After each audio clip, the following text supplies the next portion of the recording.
En fait, le SEO, c'est pas gratuit. Hein. Ça n'a jamais été. Je sais pas où cette idée reçue s'est installée. J'avais jamais prévu ni d'être freelance, ni de lancer ma boîte. Les commentaires sont violents, personnels, et ça prend une ampleur qui me dépasse.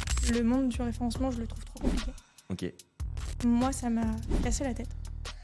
Et j'ai pas envie que ça arrive à quelqu'un d'autre.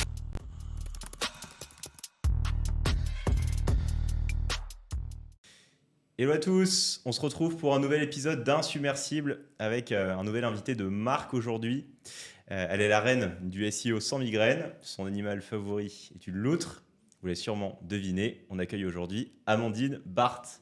Merci. Ça va, Amandine ? Ouais, ça va super, merci. Nickel. Je suis hyper content de t'avoir aujourd'hui. On a des membres de notre équipe chez le studio qui te suivent avec assiduité et ils attendaient avec impatience cet épisode, moi aussi. Aujourd'hui, on va passer en revue ton parcours. Dans le milieu très nerd du SEA et SEO, tu es une personnalité féminine qui cartonne et c'est cool d'avoir ta vision justement de femme entrepreneuse sur un marché qui de base est quand même très réservé à une population masculine. Donc on repassera en revue ton parcours. Ensuite, évidemment, tu l'as annoncé récemment, mais ça y est. Tu as lancé ton agence. Ça y est. Plus de 7 personnes vont accompagner ton projet. Donc, je pense que là, tu vas nous parler de tes nouvelles ambitions, ce que tu vises. Certainement aussi les difficultés que tu as rencontrées pour en arriver là et que tu vas devoir affronter dans le futur. Évidemment, on parlera des actualités SEO, tu t'en doutes. Je vais essayer de te cuisiner un petit peu là-dessus, avoir ta vision et apporter aussi des clés de réponse à ceux qui nous écoutent. Parce qu'on sait que Google nous met des bâtons dans les roues.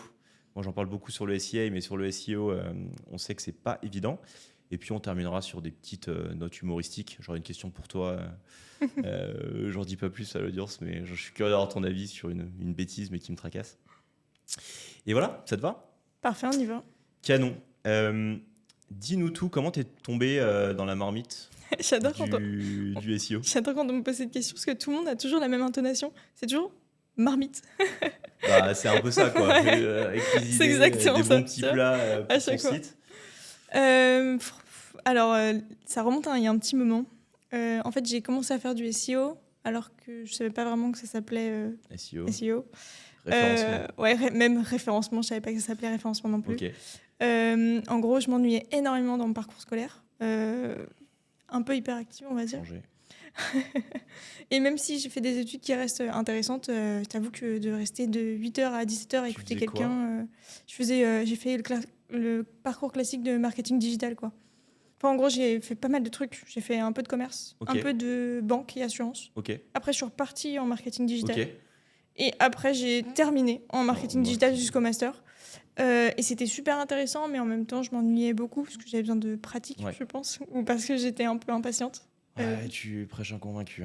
La théorie, tu vois, moi j'ai fait prépa, école de commerce et tout. T'as que des cours théoriques, tu sais jamais à quel moment tu vas passer à l'action, quoi. Et c'est ça. Et les seuls cours qui m'intéressaient, à l'époque, il y avait très peu de cours de référencement, très peu. Mais on avait commencé, moi, en tout cas dans mon cursus à l'époque, référencement. C'était en quelle année globalement ? 2018. 19. Ouais, parce que j'essaie de... Comme c'est des métiers qui sont assez nouveaux, j'imagine l'état des cours que tu devais avoir en 2018 sur le référencement, mais bref. Ouais. Et j'avais déjà commencé à faire du référencement avant d'avoir les premiers cours. En fait, j'avais essayé de créer un petit site internet. À l'époque, j'ai commencé par le site internet pour l'élevage de chats de ma sœur.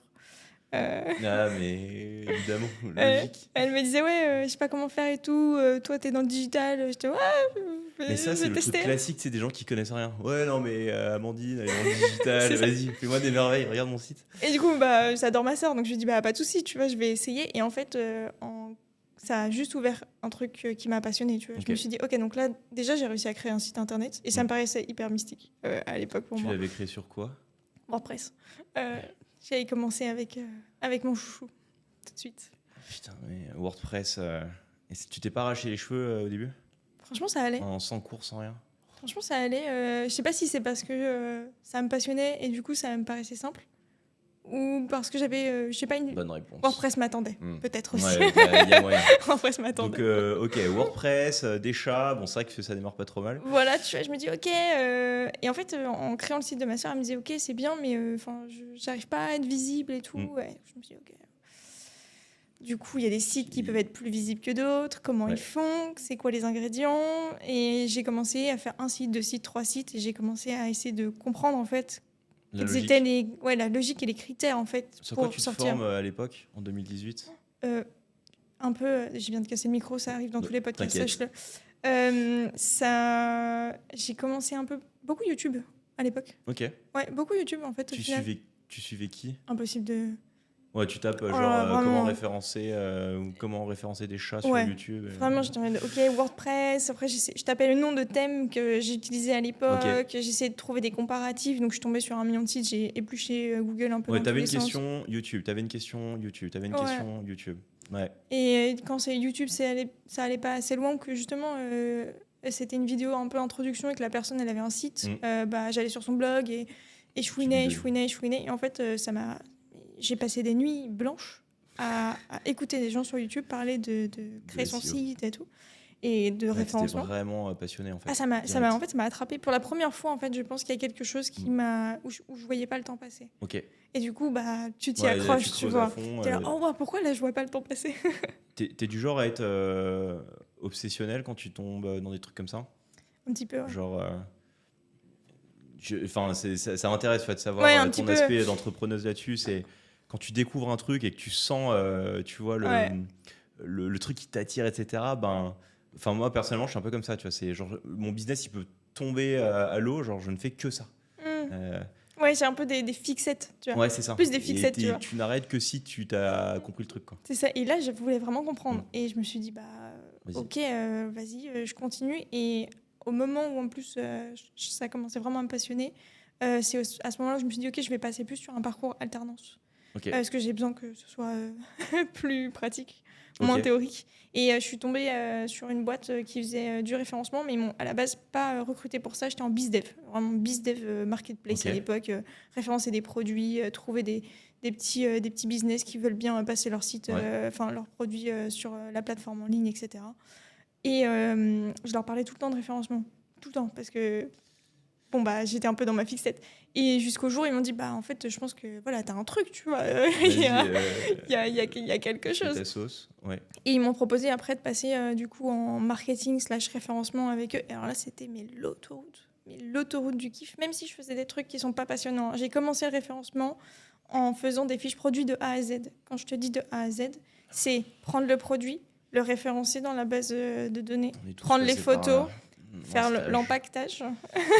Et puis, le mettre sur le site. La même chose. Les tableurs Excel, là, tu vois.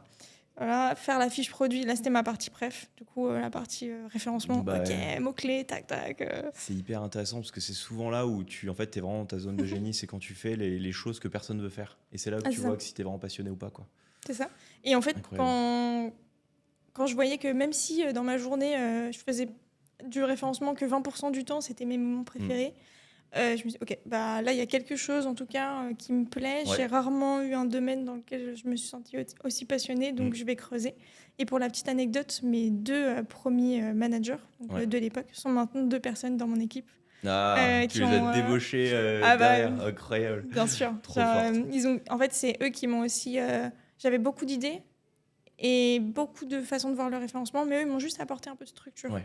Et c'est cette structure-là qui m'a permis après de foncer, tu vois. Ça, je pense qu'on y reviendra, mais quand tu démarres en fait hyper jeune comme ça, souvent c'est vrai qu'on va manquer de structure. Moi, je l'ai beaucoup vécu aussi quand j'étais un peu comme toi. En fait, même parcours. Je tombais amoureux du SIA, Google Ads, etc.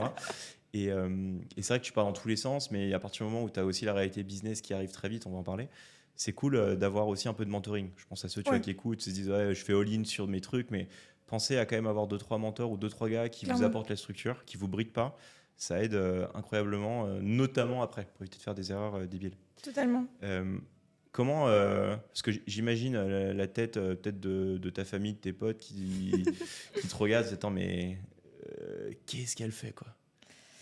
Comment tu commences à expliciter le fait que tu aimes bien passer ta journée à référencer des fiches Je pense produits? que c'est là que mon travail de vulgarisation, Mm. en fait, il a commencé avant même que je crée une marque perso. Euh, Explique-nous. pour la première fois, mon entourage, il me voyait passionnée par quelque chose et je m'ennuyais pas. Ok. Donc, ils essayaient de comprendre, tu vois, ok, c'est quoi qui te passionne. Et d'ailleurs, c'est très mignon de leur part, tu vois, de s'intéresser à ce que moi Les je proches, généralement, ils m'intéressais. sont toujours en mode, mais qu'est-ce que tu fais? C'est quoi C'est ça? ça. Et du coup, mon travail de vulgarisation, il a commencé à ce moment-là. Et en fait, ça m'a entraîné énormément à pouvoir parler de ce que j'aimais et de ce que je faisais à n'importe qui n'était pas dans le milieu. Parce que j'imagine que personne comprenait ce que tu faisais. Ouais. Non. Et Ma sœur essaye toujours de comprendre comment son site est numéro 1 là sur. parce qu'elle a compris qu'on parlait de SEO maintenant et plus de référencement. Est-ce que ça C'est bon, ça, Ok. elle commence. C'est pas mal ça, effectivement, d'apprendre à vulgariser auprès de tes proches. Et comment c'était inné pour toi d'arriver à expliquer ça? Ouais, je sais pas Moi, quelque j'ai chose encore que des je gens travaillais. dans ma famille qui comprennent absolument rien à ce qu'on fait. Je t'avoue que c'est pas quelque chose que j'ai cherché à faire, que j'ai cherché à travailler. J'ai toujours beaucoup aimé la communication, communiquer avec les autres. Ok. Toujours eu beaucoup d'empathie. Et je pense qu'avec ces petits ingrédients-là, quand tu veux vraiment t'intéresser à l'autre, se mettre à la place de l'autre et que tu essayes de lui expliquer quelque chose, c'est des ingrédients qui sont essentiels et qui, moi, en fait, m'ont toujours beaucoup aidé puisque la personne qui est en face de moi, je vois qu'elle comprend pas du tout ce que je suis en train de lui raconter. Donc, je vais me mettre à sa place et je vais essayer de prendre son langage et je vais simplement lui expliquer avec ses mots ce que moi, je fais. Et j'ai commencé avec mon entourage. C'est tellement vrai. Notamment aussi, sur n'importe quel business, de toute façon, tes clients, ils comprennent jamais rien à ce que tu fais. Et cette capacité à vulgariser ton offre, généralement, c'est la clé, quoi.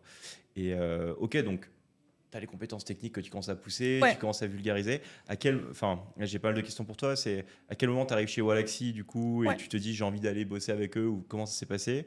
Et à quel moment tu commences à loutriser ta marque personnelle et à faire ta life, tu vois? Mon arrivée chez Wallaxy, elle s'est faite après cette aventure de 2 ans où j'ai commencé à prendre les bases de référencement. Et en fait, j'avais envie de changer d'alternance pour ma dernière année de master. J'avais envie de voir autre chose. J'en avais marre de référencer des produits. À la fin. Et je voulais faire plus de référencement aussi. Ok. Et j'ai vu passer une annonce d'une start-up. L'annonce, elle était éclatée au sol. C'était alternant de communication. Ils avaient besoin d'avoir de la visibilité en ligne. Et je me suis dit, peut-être que En fait, j'avais une idée précise de la stratégie de référencement que j'avais envie de mettre en place. Parce que depuis des années, j'apprenais des choses. J'avais une idée de comment le faire. Je savais comment le faire, mais j'avais jamais eu la place et aussi les moyens de pouvoir le faire. Je me suis dit peut-être que moi, avec mon envie et eux, leurs besoins, ça peut marcher. Tu vois. Et à l'époque, c'était pas du tout Wallaxy. Ça s'appelle pas Wallaxy. Moi, quand j'ai postulé, c'était pour une application de camping sur Montpellier. Et entre le moment où j'ai été recrutée et le moment où je suis arrivée, on m'a dit « Oh, en fait, on a changé de projet. Bienvenue dans l'entrepreneuriat. On a changé de projet. On va faire de la prospection LinkedIn. Ça te tente toujours ?» Ouais, je suis là, donc on y va. C'est tellement vrai, ça. On te mandate pour A et à la fin, tu fais Z. C'est tellement ça. Mais en vrai, ça m'a... Ce pourquoi, à la base, je voulais bosser avec eux, c'était pas... l'application de camping, je m'en foutais, tu vois. C'était le mindset et le fait qu'on avait senti qu'on pouvait faire quelque chose d'important ensemble. Et à l'époque, vu que c'était ta passion déjà, pourquoi tu t'es dit, vas-y, j'ai envie d'aller bosser pour quelqu'un, développer mes compétences pour quelqu'un, versus, je pense que tu as très vite compris les subtilités du SEO. Je veux dire, tu trouves une bonne niche, tu montes un bon site de contenu, tu mets du bon contenu, tu es passionné par les loutres, les chats, etc. Tu peux le monétiser assez facilement finalement. Pourquoi tu t'es dit, je vais mettre des heures pour quelqu'un d'autre? Pour te donner un peu de contexte, autour de moi, j'avais aucun entrepreneur. Ni dans mes amis, ni dans mon entourage, ni dans ma famille. Aucune personne n'a jamais été à son compte ou avait créé son entreprise. Donc, c'était pas un modèle... En fait, j'y avais juste jamais pensé. Puisque ce avec quoi j'étais partie et aussi ce qu'on m'a toujours poussé à faire aussi dans mes études, c'était faut que tu te formes pour trouver un CDI. Et j'étais partie avec ce message-là sans jamais le remettre en question. Parce que même dans mon entourage autour de moi, en fait, c'était ce qui était nourri. Je dois trouver un job. Je dois trouver un CDI. Comment, à ton avis, parce que je pense que c'est le cas de beaucoup de personnes, moi, je connais pas mal de personnes qui sont dans ce cas-là. Si tu revenais en arrière, comment est-ce que tu penses que tu débunkes ça? Comment est-ce que tu peux faire en sorte que quelqu'un comme toi, qui en soi, en fait, aurait peut-être gagné vachement de temps à faire son propre projet à cette époque-là, je dis pas que c'est le cas. Bien sûr. Comment tu fais à ton avis pour te renseigner si tu avais dû changer le truc et te dire attends en fait il y a le parcours entrepreneurial? En fait, je pense que ce qui m'a beaucoup inspiré, moi, c'est qu'à l'époque, pourquoi j'ai rejoint Alaxi, c'est parce que le dirigeant, Toinon, lui, il avait arrêté ses cours pour lancer son projet et il avait même eu la chance pendant 1 an d'être étudiant entrepreneur. Ok. Donc, du moins le système dans lequel il avait été, le système était hyper informé. Ok. Et moi, ça m'avait inspiré tout de suite. Je me suis dit, mais je savais même pas Qu'on pouvait faire que ça existait. Je savais même pas qu'on pouvait faire ça. Ok. Et ce qui m'aurait débug, je pense, c'est que potentiellement, dans le parcours, et j'ai quand même fait 5 ans d'études en plus, à un moment donné, qu'on mentionne l'entrepreneuriat de quelconque façon, et que ça soit aussi un message, tu vois, ça aurait été... De sensibilisation. Un peu de sensibilisation, même si je comprends que c'est pas toujours évident et qu'il n'y a pas tout le monde qui sera réceptif. Le mentionner, je pense que ça aurait été au moins une toute petite graine. Ce qui est dur, c'est qu'avec moi, quand je l'avais ressenti quand je suis en école de commerce, c'est que c'est un peu un contrat tacite entre je fais en sorte de placer tous mes étudiants dans les meilleures boîtes possibles parce qu'après c'est la course à tu vois l'université, l'école qui a les meilleurs salaires de sortie et en fait l'entrepreneuriat forcément t'es Pôle emploi limite, tu gagnes que dalle et ça met tellement de temps avant que tu strikes que les écoles n'ont pas intérêt à pousser ça généralement. Alors que quand je te dis vraiment là j'ai lancé mon agence, j'ai fait une annonce, le poste il a super bien marché. La première chose que j'ai reçue, tu vois, c'est des anciennes personnes de l'école où j'ai été en mode on est trop fiers que tu aies été dans notre école. Et je veux bosser pour toi. Genre, tu vois, genre même, ok, on est trop content que aussi il y ait la marque de notre école, tu vois. Dans ce les cas-là, écoles ont intérêt à bête il y a aussi beaucoup l'intérêt, plus sur tu vois, l'entrepreneuriat et justement à se dire que en fait, quand tu as des personnes comme toi qui cartonnent, tu es ambassadrice finalement de tes diplômes et de tes écoles. Quoi. Mais après, je regrette pas du tout d'avoir fait un parcours salarial avec 5 ans en CDI. Il n'y a pas de bon parcours, mais c'est vrai que tu vois, c'est intéressant d'avoir ta vision parce que notamment sur quelque chose où en fait tu peux lancer ton business de manière très très simple, que tu aies quand même choisi le pas du salariat. Donc tu es resté 5 ans chez 5 ans chez Walaxy. Chez Walaxy. Rapidement, donc tu as monté les échelons. Enfin, comment en 5 ans, tu vois, tu deviens experte en SEO? Qu'est-ce qui s'est passé? En fait, ce qui s'est passé, c'est que je suis arrivée en alternance de communication. Je savais ce que je voulais, donc je leur ai dit, en fait, on va pas faire de la communication, on va faire du référencement. Ils m'ont dit, on n'y connaît rien, mais tu sais quoi, on te fait confiance. Parce que de toute façon, si on t'a embauché, c'est parce qu'on a senti qu'on pouvait faire quelque chose ensemble. Et je leur ai dit, ok, faites-moi confiance. Au début, on n'avait pas de budget, donc je suis partie tout de suite sur le référencement naturel. Naturel. Et plus tard, le référencement payant. Mais c'est quand même ce qui a permis... Et en fait, j'ai voulu le faire déjà différemment. Pas comme on nous l'apprenait, pas comme je voyais des formations passer. Tu vois, j'ai fait des formations SEO avec mon CPF, des choses comme ça, mais j'aimais pas en fait. Je comprenais pas pourquoi ils l'apprenaient de cette manière-là. J'ai toujours été dans une... Même si j'avais des compétences et je savais le faire, je me suis toujours formée à côté. Avec les visions différentes, avec les formations différentes, avec en gros les intervenants différents pour avoir le max d'infos t'essaies de prendre et de vision et d'en faire ma propre... Quelqu'un là, rapidement là, qui veut devenir comme toi, tu vois... Y a pas encore une fois, il n'y a pas de sauce secrète. Tu l'as dit, il faut pratiquer, il faut faire 10 000 heures, il faut y aller comme une bourrine pour vraiment être doué. Mais quand même, si tu as 2 ou 3 personnes qui, tu vois, si tu retiens de ta formation en SEO, c'était quoi? Franchement, ouais. Mes propres tests. C'est beau. Non, mais vraiment, beau.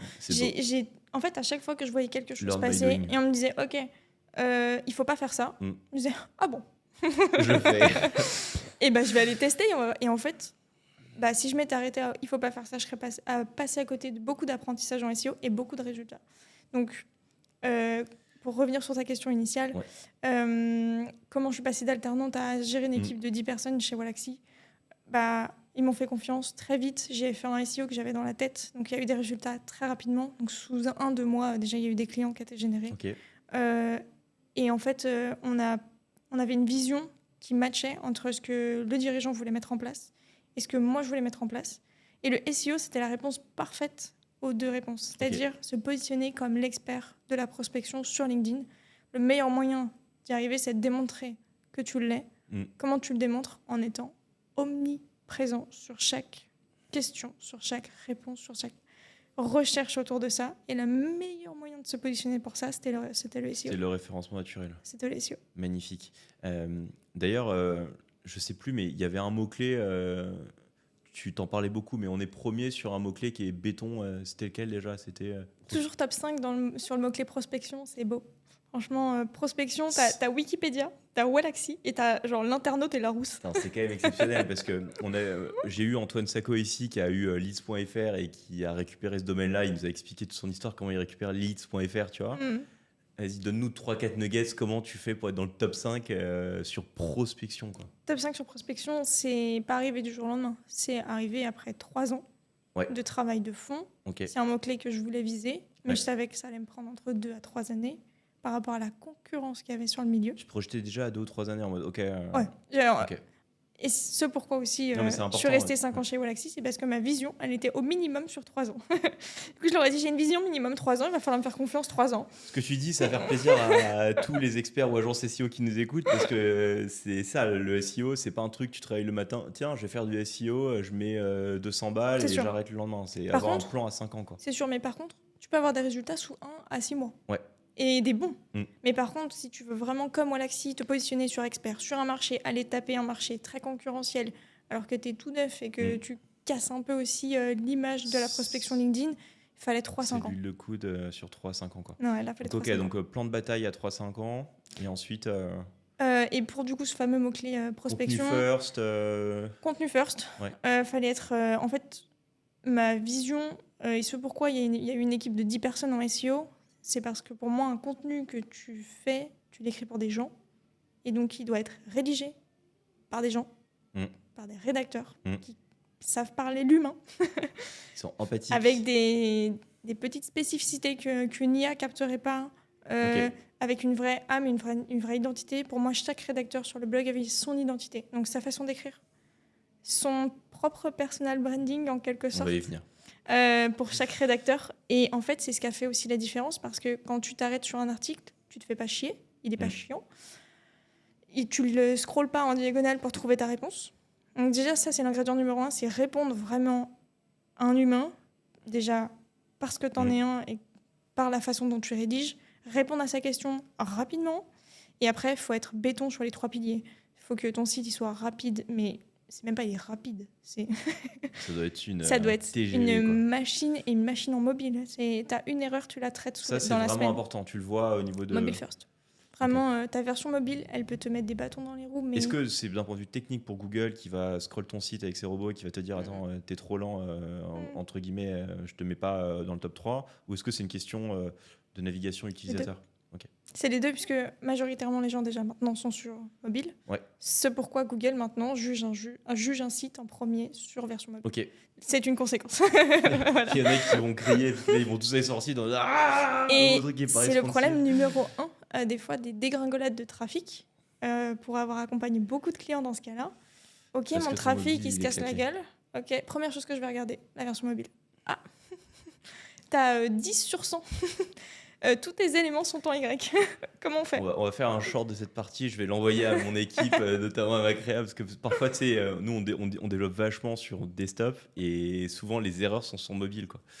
Et le réflexe mobile, allez, l'équipe, pensez-y. Et dis-toi que venant de toi, ils vont peut-être... bientôt, limite, on va dev sur mobile first. Et après, on fera la version desktop. Clairement.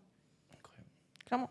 Donc, logique que Google soit à fond là-dessus, quoi. À fond là-dessus, et puis surtout, si t'es pas bon, ça te casse la gueule. Et 3e pilier, essentiel, faire en sorte que Google ait confiance en toi. Comment il a confiance en toi? Faut regarder qui parle de toi, qui sont les sites qui parlent de toi. C'est la question. Les fameux backlinks. Les backlinks. Exactement. C'est vraiment important.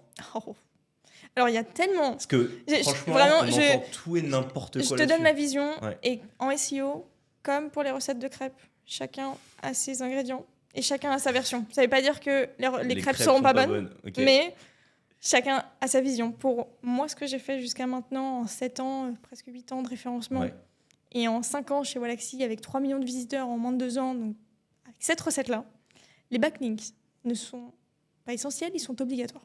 C'est bon ça. C'est obligatoire. Ils sont obligatoires à un certain moment donné de vie du site. Tu vois, tu démarres ton site, ça fait 6 mois, ils ne sont pas obligatoires tout de suite, tu as d'autres priorités. Par contre, il faut que tu commences à en générer même pour ceux qui ne savent pas ce que c'est qu'un backlink rapidement, c'est quoi? C'est quand tu as un site qui parle de toi et qui met un lien de redirection sur son site à lui vers une pièce de contenu qui t'appartient sur ton site. C'est ça. Moi, quand je l'explique le plus facilement, je dis c'est tout simplement un site qui a déjà la confiance de Google, idéalement, qui va parler de toi donc, via un lien Et en fait, en faisant ça, il va dire à Google, OK, je lui fais confiance. Ok. Et en fait, c'est ça qu'on va aller chercher. C'est trouver des acteurs dans le marché en qui Google a déjà vraiment bien confiance. Ouais. Et faire en sorte que cette confiance, il te la donne un tout petit peu. Un Combien peu comme du bouche-oreille Combien digital. tu les payes, tes backlinks? Ça dépend où, ça dépend sur quel marché, ça dépend dans quel secteur. Mais si tu veux un backlink propre, je dis vraiment un propre, hein, c'est-à-dire que c'est un article de qualité. C'est sur un site de qualité, c'est-à-dire que c'est pas un site qui a été créé et qui a été dopé par des gens qui maîtrisent très bien le SEO. Et en fait, c'est un site vide, néant, voilà. Difficile de faire moins de 300 € un bon lien. Ok, donc difficile. toi, c'est team référencement quand même payant, naturel, enfin backlink payant. À un moment donné, en fait, le SEO, c'est pas gratuit. Hein. Ça n'a jamais été. Je sais pas où cette idée reçue s'est installée. Sûrement à cause du mot naturel, qui d'ailleurs est très faux, puisque le référencement naturel n'est pas naturel. Ton site, il se positionne pas tout seul sans rien faire. Hein. C'est comme la beauté naturelle. Il y a des gens qui sont beaux naturellement sans rien faire. Ouais. Ton site, il sera pas beau naturellement. Il faut le maquiller un coup et il faut l'emmener à la salle de sport. Et puis il faut l'entretenir. Ouais, c'est clair. Il faut l'entretenir, il faut les 3 piliers, etc. Donc tu payes. Ouais, un bon backlink, c'est 300. Et j'y vais doucement là, parce que si tu veux aller taper sur du marché US, sur un acteur connu, tu sors un billet de 3-4 000. Ouais. Qu'est-ce que tu penses des... nous, on se fait beaucoup démarcher par, tu sais, genre les sous-médias, genre de BFM, en mode... oui, on veut faire un article sur vous, nanana, on veut parler de vous, c'est référencé, et puis à la fin, ils te sortent le devis.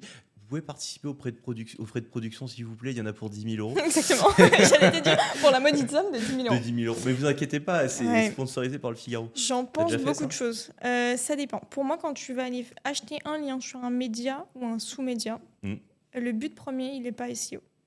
Ok.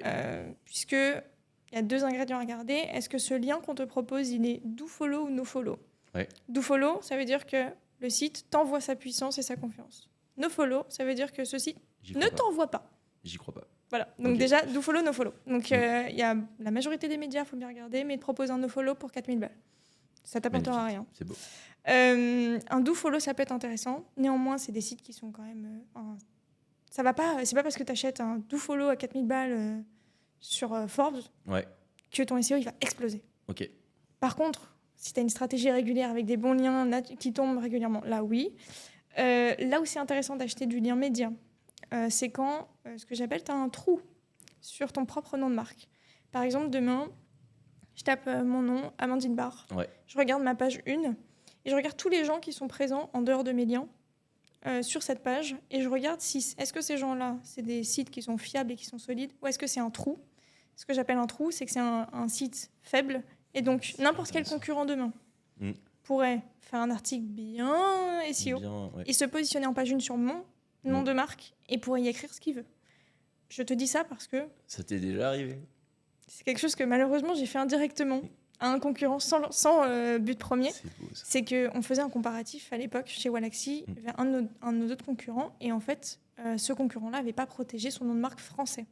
Ça fait actuellement 4 ans qu'on est en position 2 sur son nom de marque avec écrit la fin de et le nom de son... Oh, tu vas donner des idées affreuses à ça. La fin de ou la pire alternative. Enfin, tu vois, et en plus, vraiment, on s'en est rendu compte il n'y a pas longtemps parce que c'était un vieil article au fond de la boîte qu'on n'avait pas mis à jour.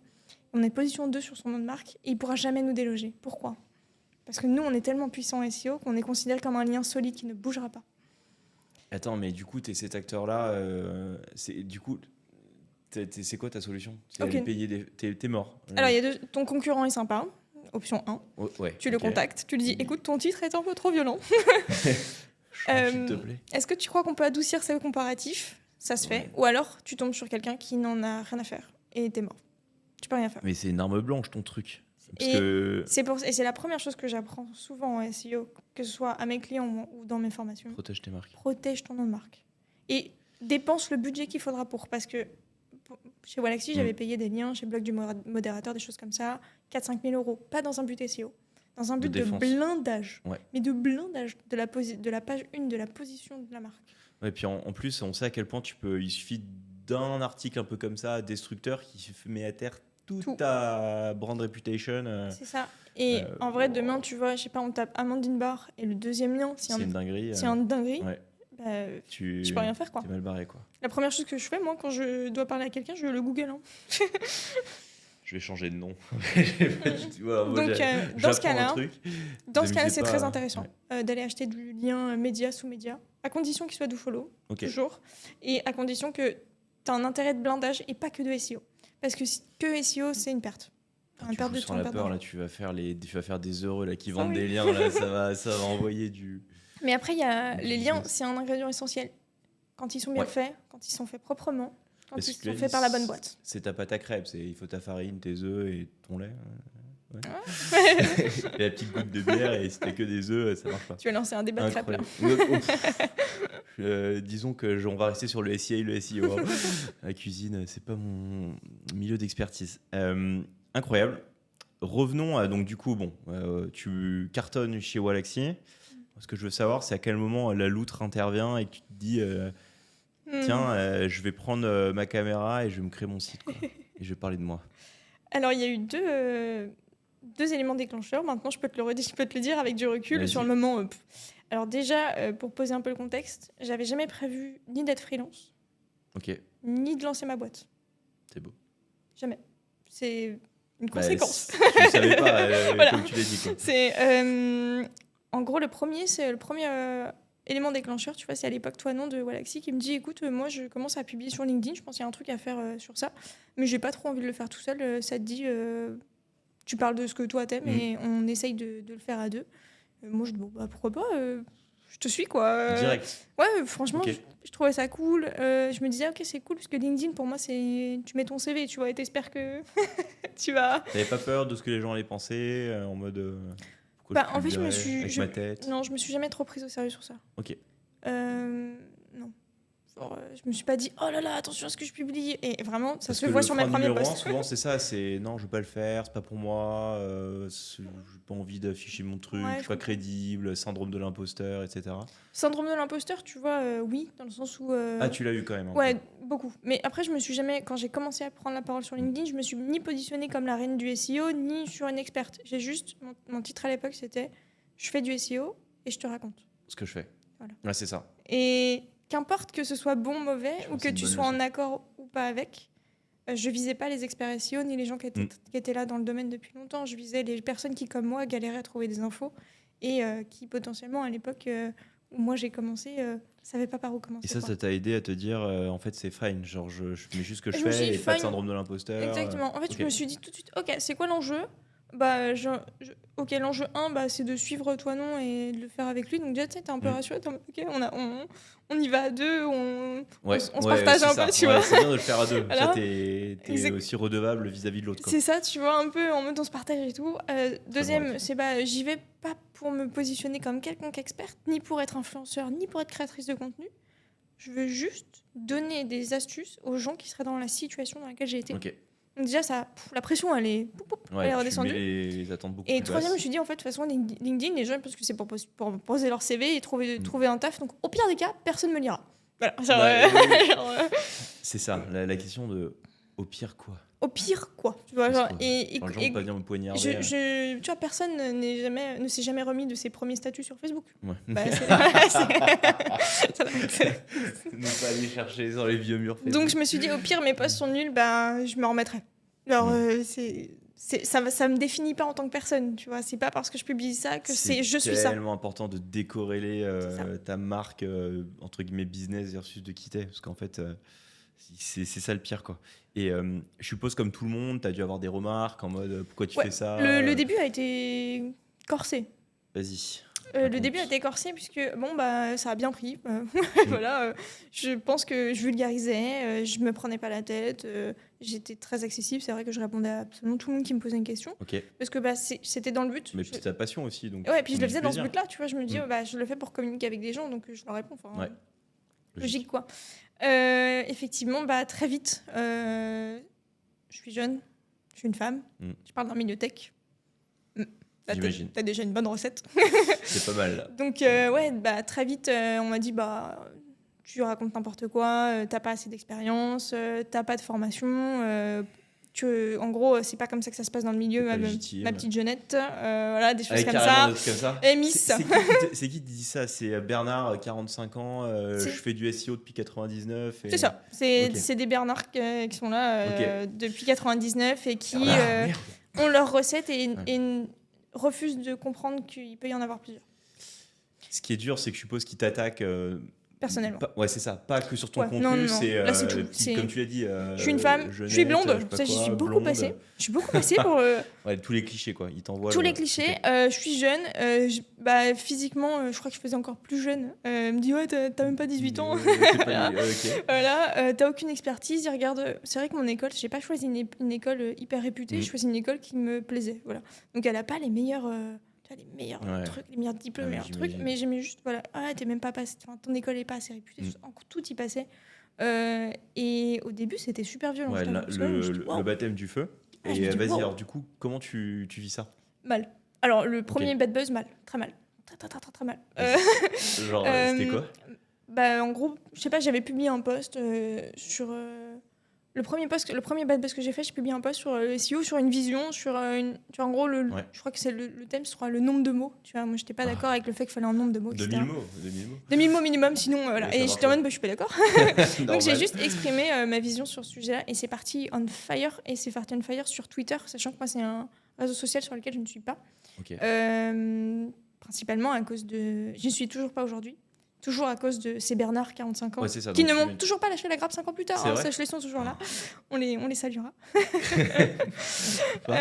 Et en fait, très mal dans le sens où les commentaires sont violents, personnels, et ça prend une ampleur qui me dépasse. C'est-à-dire que en dehors des messages privés que je reçois des mails violents, virulents, et je reçois des lettres dans ma boîte aux lettres. Ah, carrément. Puisqu'à l'époque, j'avais fait une erreur.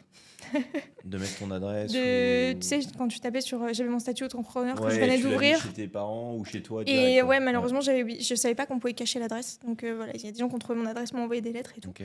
Et c'est des Bernard, vraiment... Bernard l'ermite. Vraiment, on n'en veut pas au Bernard, en précisant. Donc violent. Et donc, premier réflexe, je me dis, les premières pensées que j'ai eues, c'est mort pour moi. Genre quoi, c'est mort? C'est mort pour moi, je pourrais plus me faire une place dans ce milieu-là, quoi, pas après ça. J'en ai plus l'envie aussi, je t'avoue. Au moment où je me dis, ça me dégoûte. Et premier réflexe, je coupe tout. C'est-à-dire que pendant 2 mois, j'arrête. Je publie plus. Ok, d'accord. Je supprime pas, etc. Mais en tout cas, dans un premier temps, je regarde plus, je ne publie plus. Et surtout, je m'entoure de mes amis proches, de ma famille. C'est ça, t'en parles J'en parle énormément. Et très sincèrement, pour le premier bad buzz que j'ai fait, je suis allée voir une psy. Premier réflexe. Parce qu'en fait, la haine reçue était tellement démesurée par rapport au sujet. Et tellement personnelle que je comprenais pas et que ça m'affectait trop. Et donc, je me suis dit, OK, ça m'affecte à ce point-là, il faut que j'aille soit déconstruire des choses, soit que j'arrive à prendre du recul, mais toute seule, j'y arrivais plus. Donc, toute seule, j'y arrivais plus. Je me suis dit, je vais me faire accompagner, je vais me faire aider. Et surtout, je vais faire le point. Je fais le point et je me dis, OK, je vais comparer le nombre de mauvais commentaires que j'ai eus avec tous les messages qu'on m'a envoyés jusqu'à maintenant qui m'ont dit, OK, merci Amandine, tu vois, juste merci. Voilà. Et en fait, quand tu arrives à prendre du recul, quand tu t'éloignes de ton problème, donc je le regardais comme ça. Ouais. Tu sors un peu de tes émotions et tu mets un peu de rationalité. Il y avait 45 personnes max qui détestaient et la haine n'était même pas personnelle en fait, c'était plus effectivement j'incarne quelque chose qui peut les déranger puisque je suis jeune, je suis nouvelle dans le milieu et je viens casser des trucs qui sont construits depuis très longtemps.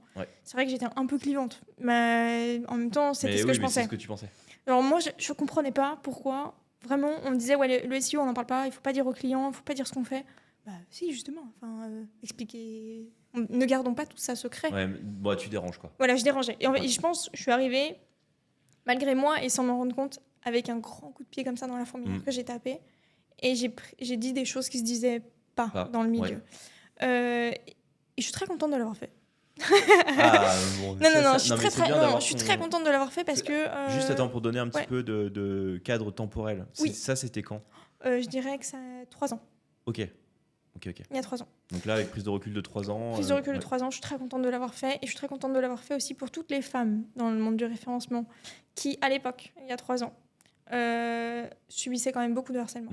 Et je suis contente d'avoir été aussi une voix pour tous les messages que j'ai reçus de femmes anonymes, du moins, que je ne citerai pas bien sûr ici, puisque je veux vraiment conserver cet anonymat.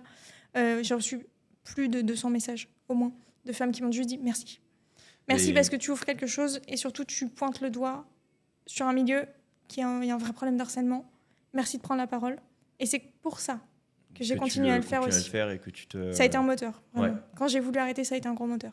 Bah, moi, je peux te le dire, hein, tu vois, c'est quand j'ai dit à mon équipe féminine que tu allais venir dans ce podcast, tout le monde était incroyable. Et je pense que tu incarnes bien ça. Et c'est vraiment génial.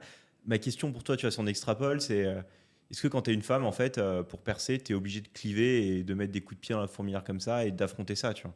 Je pense pas. Je pense pas que c'est obligatoire. Par contre, dans le milieu dans lequel j'étais, ça l'a été.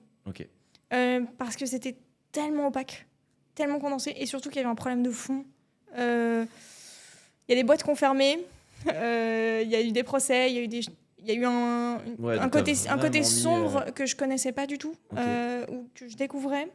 Mais j'ai été juste un peu moteur de quelque chose, et les femmes ont continué de prendre. Il y a des personnes qui ont déposé plainte, il y a des personnes qui sont allées beaucoup plus loin. Ouais, c'est allé très très loin. Ça a ouvert quelque chose. Et rien que pour ça, je suis contente de l'avoir. Pour rassurer quand même, tu vois, le public féminin qui nous écoute. Ça arrive pas dans tous les milieux. Ça arrive assez rarement. Ceci dit, je pense que quand tu crées du contenu, il faut être préparé dans tous les cas à affronter un moment ou un autre, un bad buzz, un moment de haine, des haters qui t'en veulent, tu sais pas pourquoi.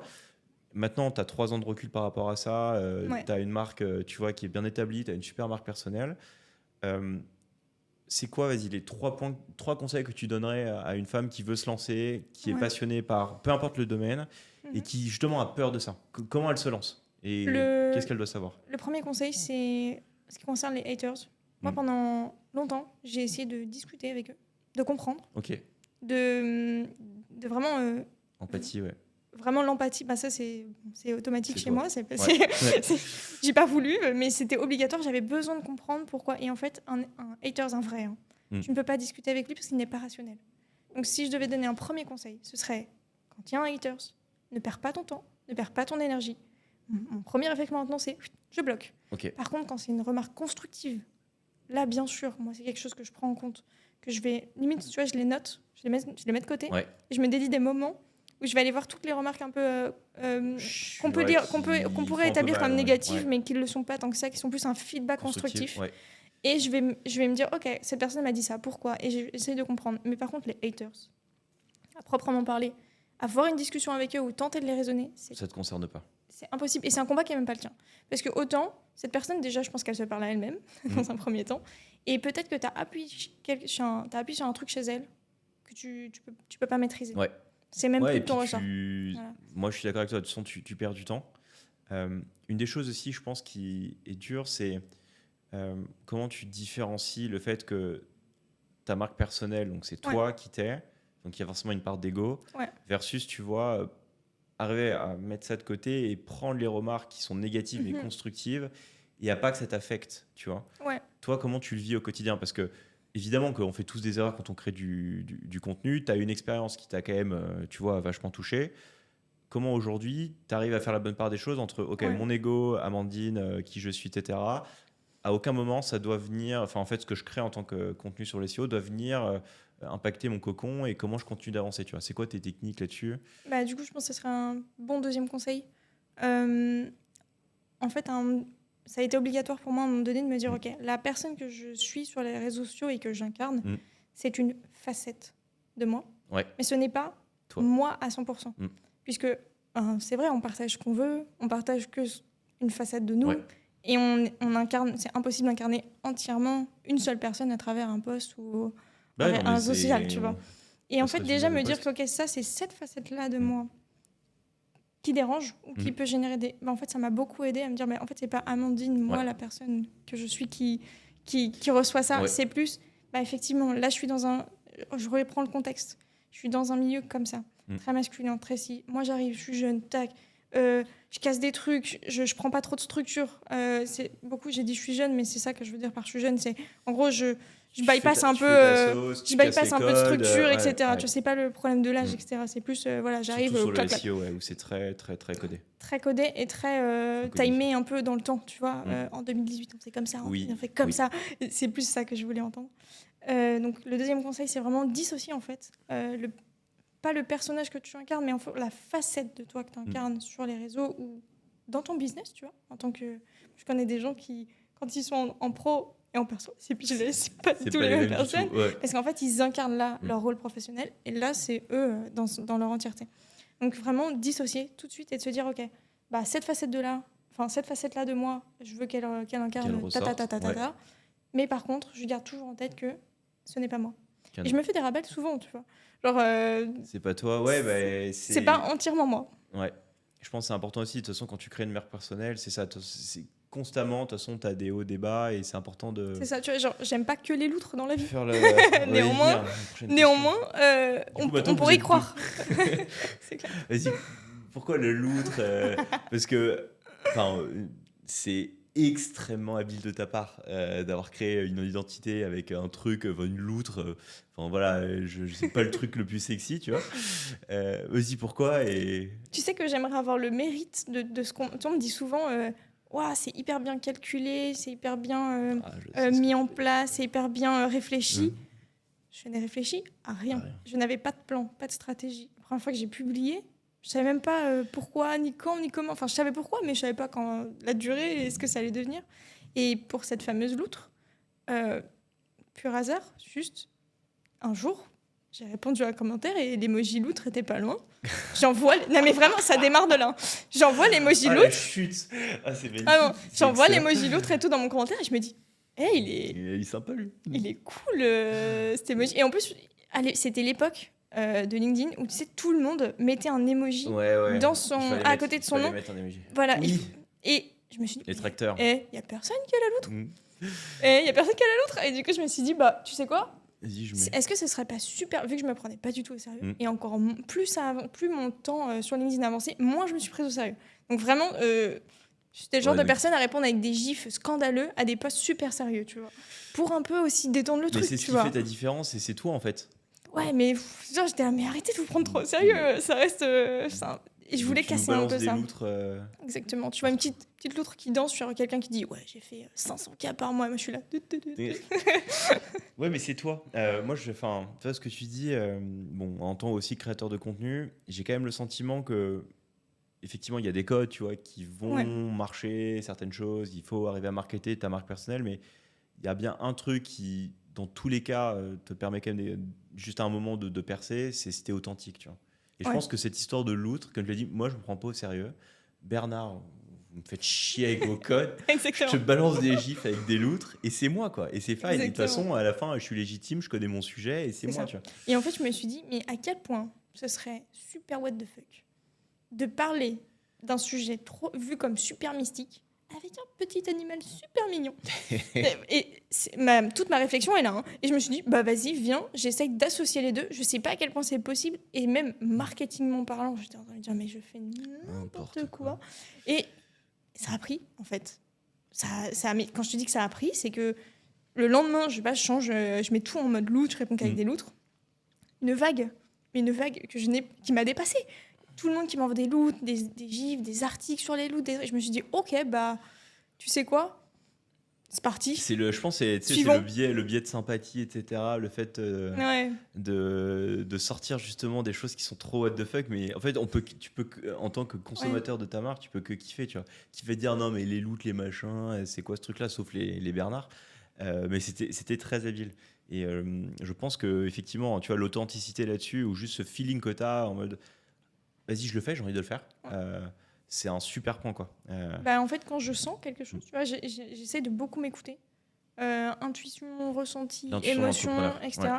Et il y a des fois, il y a cette intuition inexplicable que je pourrais pas te dire là en 4 conseils ou quoi.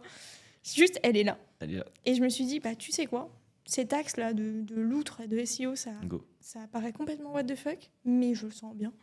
Et je sens qu'il y a que c'est comme ça que je peux aussi incarner et montrer cette facette de moi que j'essaye de montrer. Mais en plus, à l'époque, je savais pas trop, tu vois, j'étais un peu perdue. Personal branding, pour moi, c'était des mots qui n'existaient pas ou qui me paraissaient très flous et Surtout mystiques. si t'as démarré il y a 3-4 ans, de toute façon, c'était pas encore le game. Ouais, c'est ça. Puis ça me paraissait vachement mystique, tu vois. Pour moi, personal branding, c'était tu vois, des grosses stars, tu vois. Pas la petite freelance CDI. Pas dans le SEO, effectivement. Et pas dans le SEO. Dans le SEO, t'avais des gens qui commençaient à avoir un certain personal branding. Tu vois, tu as Olivier Andrieux. Ouais.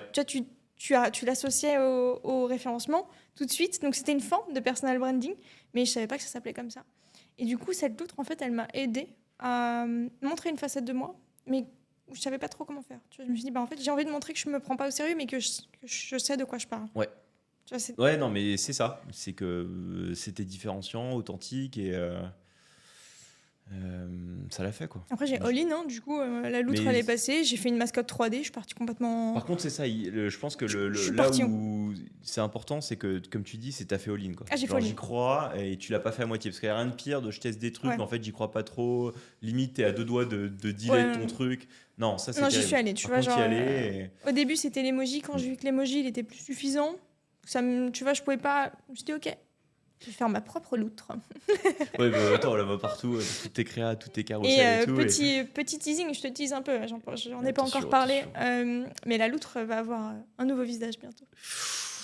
Vas-y, on va parler du futur, ça me plaît bien. Teasing, donc c'est quoi, il y a 10 jours, c'est officiel, t'es plus chez Wallaxy, maintenant t'as ton agence. Au 1er septembre, vraiment. Au 1er septembre, la rentrée, back to school, boom.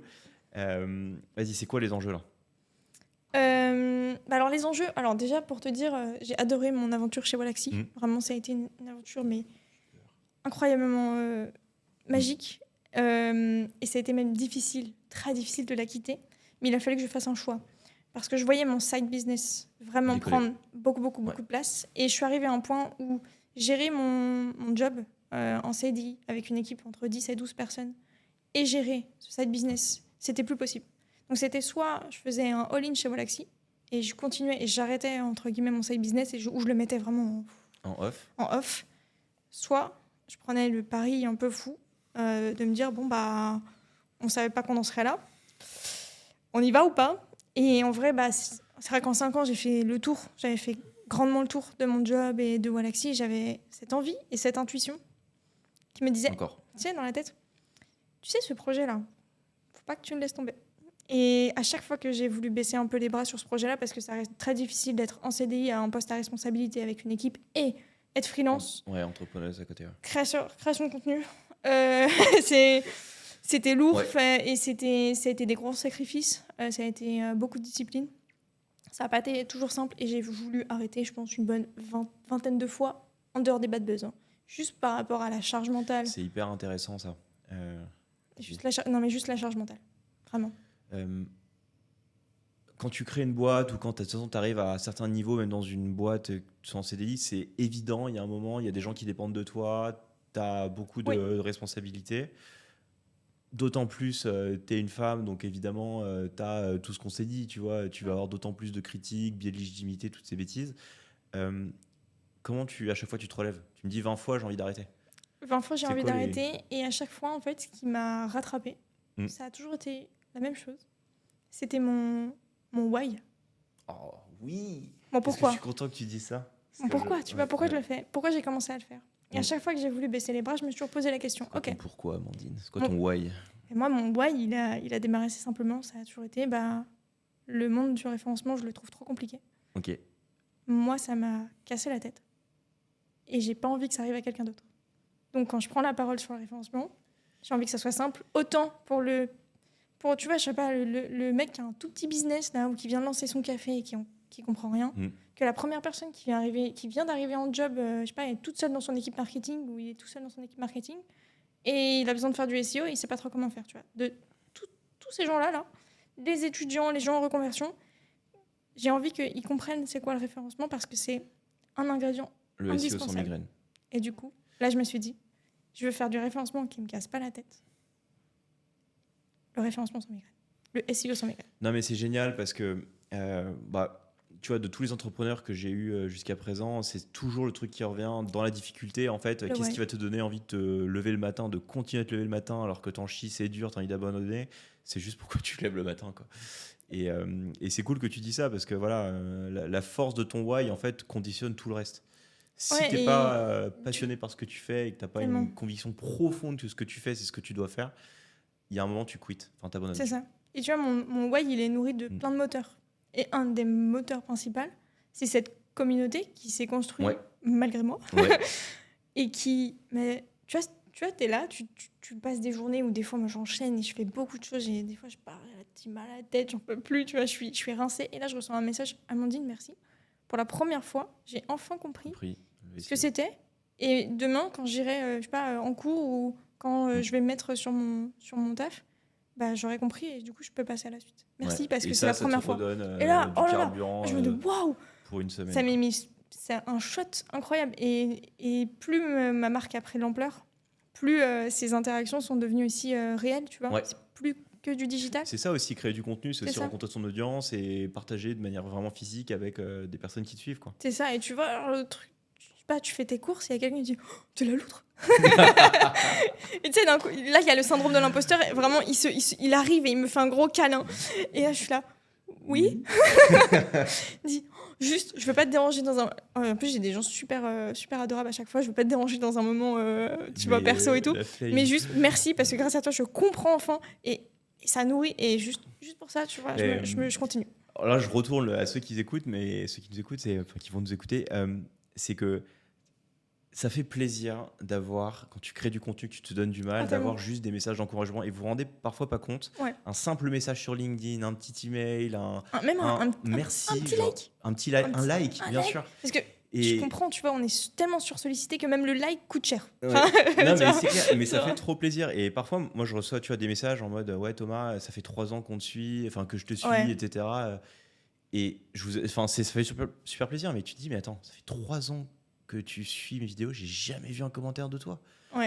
Mais genre tu pouvais pas juste mettre un like, un truc. Et en fait, c'est vrai qu'on se rend plus compte, tu vois, quand tu fais beaucoup de vues ou des choses comme ça, qu'il y a vraiment des gens derrière et que finalement tu as, tu vois, 10 000 impressions, tu as vraiment 20 000 mecs, 20 000 personnes qui ont vu tes posts. Ça m'a beaucoup aidé aussi dans les périodes de bad buzz de me dire que il y a des gens qui te soutiennent, quoi. Il y a une audience qui prend la parole, mais il y a une audience silencieuse. Cette audience silencieuse, elle est beaucoup plus supérieure à celle qui prend la parole.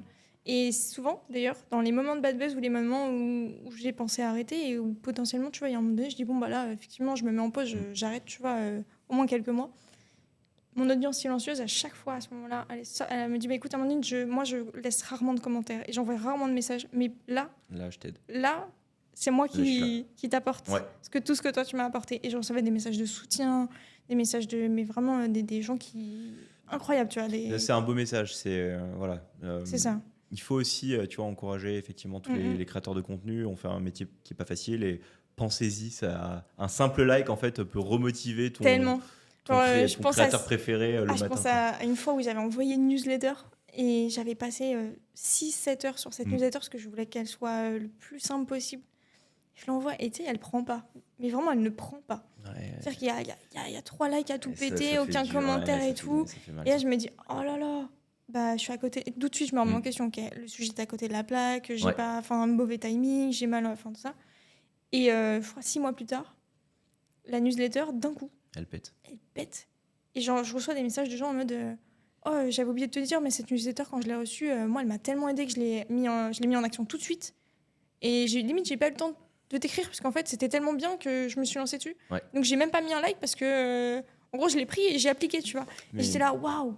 L'audience silencieuse, c'est à ce moment-là qu'il faut s'en rappeler, quoi. C'est encore tellement une bonne leçon ce que tu dis, ou quand tu crées du contenu, mais même en fait quand tu entreprends, il faut se dire qu'en fait c'est toujours pareil, c'est 1% de tes actions qui font 99% de ton bénéfice, et que souvent quand toi dans l'extérieur tu vas regarder, tu vois, tu fais un post, ça explose, des trucs, tout le monde a l'impression que c'est overnight, mais en fait c'est pas vrai. Tu as des cadavres partout, tu as fait des tests, tu as passé des heures, le nombre de vidéos, de trucs, des flops, de machins, des catastrophes. Et en fait, on se rend pas compte qu'aussi la réussite, tu vois, d'un entrepreneur ou d'une entrepreneuse comme toi, c'est juste que, en fait, tu passes outre tous les bad boss, toutes les défaites, et en fait, tous les matins, tu es là, tu continues, tu es régulière, et ça marche, quoi. Et il y a un moment où, en fait, si tu es convaincu de ta zone de génie, ça ne peut que péter, quoi. J'aimerais juste rebondir sur un point et après on passera sur la partie purement future du SEO. Ouais. Mais moi, j'étais associé avec Lucie jusqu'en 2023. Malheureusement, Lucie a quitté le projet d'eStudio par burn-out. Okay. Tu l'as dit, tu es pleine d'énergie, tu peux passer des journées sur ton projet. Comment quand même tu arrives à, Vrai sujet tu vois, à prendre du recul et à allier le fameux vie pro, vie perso qui est très difficile quand tu es entrepreneuse, enfin entrepreneuse, mais comment tu gères quand même tes moments de off, quoi, et de cool down versus l'intensité du business? Bah déjà, tous mes bonnes ondes à Lucie, qui j'espère aujourd'hui a réussi à dépasser le burn-out. Elle est au top. Ok, parce que le burn-out, moi je l'ai frôlé de très près. Ouais. Et en vrai, c'est pas on a l'impression qu'on sait quand il va arriver, et parce qu'on est informé sur le sujet et parce qu'on voit passer ça partout, donc on pense qu'on pouvait y échapper. Quand il tombe, il tombe. Ouais. Et moi, il a failli tomber vraiment quand je l'ai frôlé. Ok. Parce qu'effectivement, je te disais, j'ai rencontré ce moment où entre mon job à Wallaxy et mon side business qui explosait, j'arrivais plus à gérer ces moments pro, perso. Toutes mes journées, c'était... j'enchaînais sur un, sur deux, sur trois. T'as pas le temps de respirer. Je rentrais, je dormais, hop, vas-y, on recommence. Et en fait, à un moment donné, je me suis posée, je me suis dit, bah là, ma vie me plaît plus. Pourquoi elle me plaît plus, tu vois? Me plaît plus parce que je passe 95% de mon temps à bosser, que ce soit pour le salarié ou pour moi. Donc, ce qui m'a aidé, en tout cas, sur les moments, à reprendre des moments perso, c'est de faire le point sur assez régulièrement, moi, une fois par semaine en général. Ok, est-ce que j'ai aimé ma semaine? Qu'est-ce qui m'a fait du bien dans ma semaine? Donc, je note les moments les plus importants. Ce que tu ressens. Et qu'est-ce qui, par contre, m'a déplu? Tu vois, qu'est-ce que j'ai pas aimé dans cette semaine?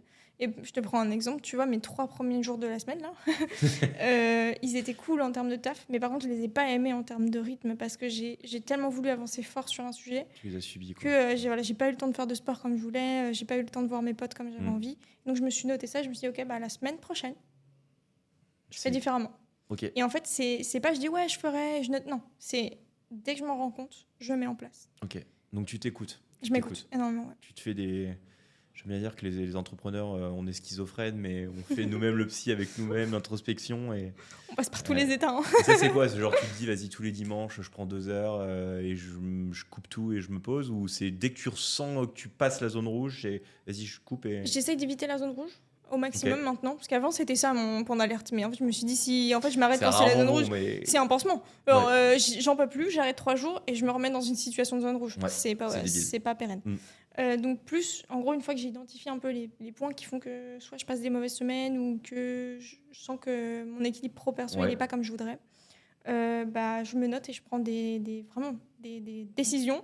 Et je n'en déroge pas. Par exemple, là, j'ai décidé qu'à partir de la semaine prochaine, je n'aurai plus aucun appel ou podcast le matin, qu'importe qui c'est, qu'importe.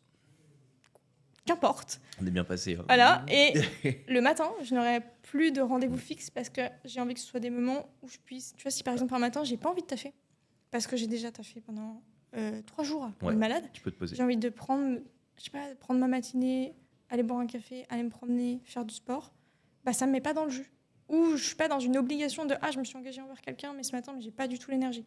Donc première règle, tu vois, c'est des petites règles comme ça. Et je m'écoute beaucoup. Et t'itères. Et j'itère.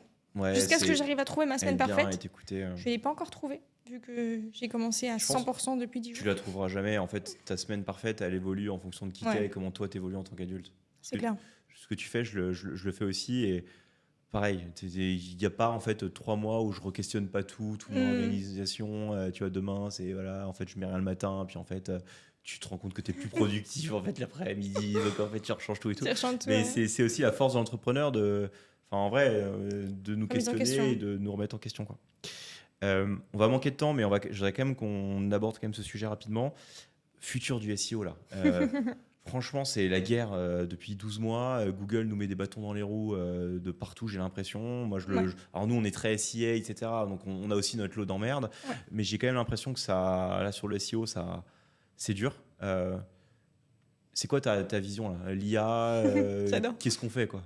J'adore parce que ce matin, j'ai publié une newsletter sur ça, genre pourquoi l'IA ne va pas tuer le SEO, puisque c'est le truc qu'on m'envoie tout le temps. Donc déjà, je pense qu'effectivement, Google fait pas mal de tests en ce moment. Du coup, là, je vais juste parler pour la partie référencement naturel, parce que pour la partie référencement payant, tu sais comme moi que c'est d'autres algos et d'autres façons de... Voilà. C'est pas pareil.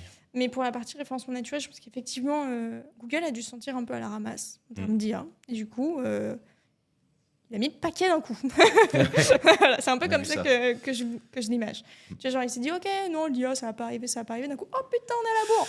Pouf, on met tout. Et ce qu'on va traverser et ce qu'on va continuer de traverser, ça va être un peu les conséquences de son retard en IA. Ok. C'est qu'ils vont faire d'après moi encore, et à voir comment ça va se dessiner, mais on va avoir beaucoup de tests. Ouais. Beaucoup de tests en IA avec... là, tu vois, ils ont sorti le fait que maintenant, tu as de l'IA qui te génère une petite réponse rapide quand tu tapes un mot-clé. Avec GenAI. C'est ça, ils prennent pas mal de sites, ils en font leur sauce, ils en sortent une... Et tout le monde est paniqué en mode, mais du coup, le SEO sert plus à rien. Non, ça n'impacte pas. En fait, pour moi, pour l'instant, tout ce qu'ils font, ça n'impacte rien. Par contre, ce qui impacte, c'est comment l'IA est utilisée dans le SEO. Ouais. Donc, les articles rédigés à l'arrache avec l'IA, les 1001 outils qui ont automatisé la génération de contenu IA, plus la publication SEO, et du coup, qui t'envoient 3000 articles par jour, bah ouais, du coup, Google doit trouver des... Ouais. Google est obligé de trouver aussi des parades pour les mauvais comportements. Le spam. Mais pour l'instant, sur ce que Google met en place, moi, ça ne me terrifie pas. Hein. Okay. Franchement, c'est du test. Et il ne va pas changer sa recette qui fonctionne depuis... c'est clair, c'est tellement une machine à cash. Tant qu'il ne saura pas qu'est-ce qu'elle veut faire.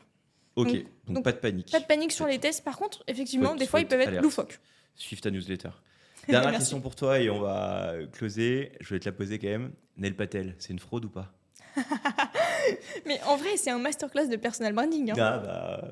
À toi de juger. Il y a sa tête partout. Et en vrai, quand tu penses à son outil, même moi, quand je pense à la couleur orange, et là, il est terrible pour ça. Je vois sa tête. Genre, il est partout. À se demander si tous les gens qui font du SEO sont chauves. Mais Demain, tu fais un post et t'encenses Neil Patel. Les Bernard, ils en pensent quoi? Je pense que les Bernard détestent Neil Patel. Parce que, encore une fois, il sort du cadre. Ouais. Tu vois, il a fait une masterclass entre personal branding et outils qui cassent le marché à prix bas. Je dis pas que son outil est parfait. Burst Suggest n'est pas parfait. Il y a pas mal de failles. Néanmoins, quand tu démarres et que tu n'as pas beaucoup de budget, mais qu'est-ce que c'est parfait à ce moment-là. Alors, pour les débutants. Ouais. Et même, tu vas proposer un lifetime deal à des gens qui démarrent. Ok, tu peux avoir Uber Suggest à vie pour 120 balles. Ok. Donc pour moi, Neil Patel, quand même... Débutant, magnifique. Ouais, et quand même masterclass de personal branding et de marketing. Bah écoute, on terminera là-dessus. Amandine, merci beaucoup pour ton partage d'expérience. J'espère que voilà, toute la communauté qui nous a écoutés, qu'elle soit féminine ou masculine, aura envie de se lancer. N'abandonnez pas. Tu nous as parlé de ta newsletter. Vas-y, moment pour toi. Où est-ce qu'on te suit? Newsletter, je pense que c'est là où... c'est Substack ou juste site Substack, qui est tout à fait gratuite. Il y a une section payante, mais c'est sur le référencement payant. Je parle de SEO, des mises à jour Google, et j'essaye de rendre le SEO sans migraine. Avec des luttes. Merci Amandine, et puis je te dis peut-être à très vite pour un épisode 2. Merci à toi.